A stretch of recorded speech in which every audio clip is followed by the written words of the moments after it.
What's up, guys? This is Laser Monkey. Welcome back. And today I want to talk about a practice technique that I have been using for a long time, and that is using a metronome. And I think using a metronome can be very powerful for when you're doing slow solves, when you're practicing down solves, even when you're just learning algorithms. I think it's a practice technique that you can use in combination with a lot of other practice techniques, and it should really be good for your practice routine.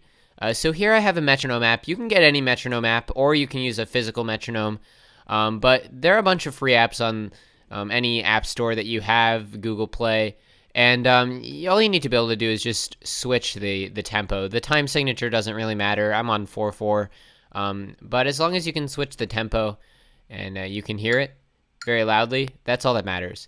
So what we're going to do here is metronome.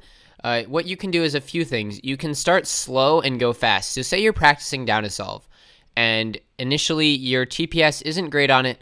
What you can do is you can practice it down. So this isn't actually a practice down solve. This is just going to be a normal solve. But what we can do is we can start the metronome at the tempo that we can do the solve at.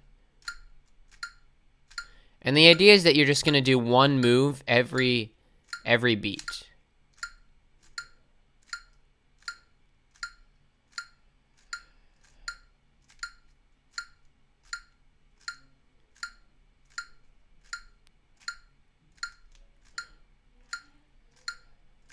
Alright, that's pretty slow. I'm not going to finish that. So then the idea is that you can bring up the tempo, right? And say now you want to go 106. Right, now you can go.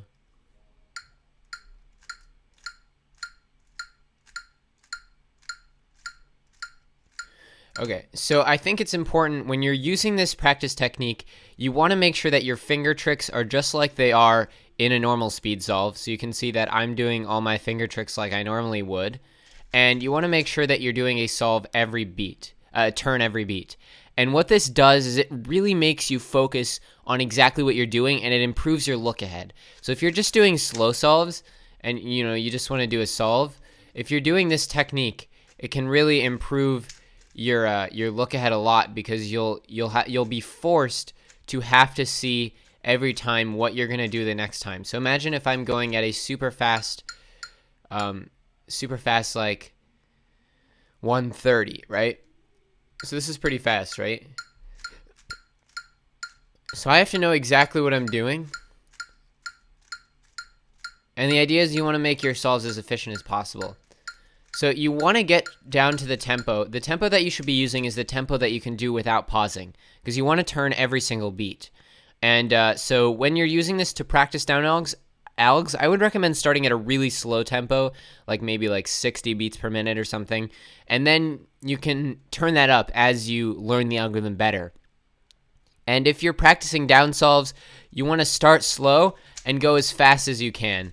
So eventually you should be at some crazy tempo, like,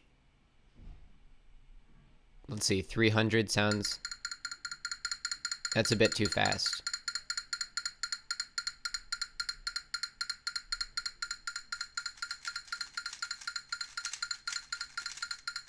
And there, you want to get it to the point basically where you can't follow the metronome because it's too fast, and then you just want to go full speed. So I think this is really good for ramping up your turn speed. And if you're just doing slow solves, a really powerful technique that I've used is that you just want to do a solve, right? And you just want to turn on the metronome at a reasonable tempo, like, I don't know, 99. Let's see, what is it doing here? It's doing some weird thing. Okay, there we go. So you just want to do a solve and try and make it as efficient as possible, because you're giving yourself a lot of time to look ahead, but then again, you're also giving yourself no time to look ahead. So all your look ahead has to be done during the solve, and you can't pause. So I think this works really well. So yeah, if you're not practicing with a metronome, I highly recommend it.